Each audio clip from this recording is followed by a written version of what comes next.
มาค่ะกินกาแฟน้ำกัน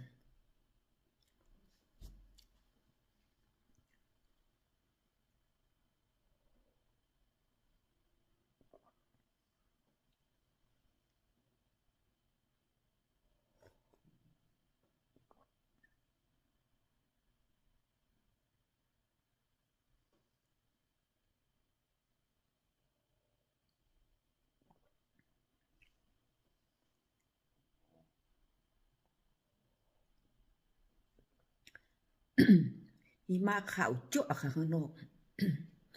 มองไปทางเดือก็ข่าวมันนะคะเนาะ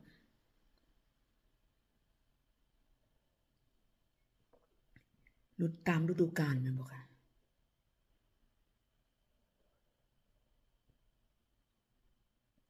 หมดไปแล้วค่ะอีกถ้วยหนึ่งของมื้อใหม่วันใหม่สดชื่นสดใสกันทุกบ้านเลยจ้ะนะสวัสดีจ้า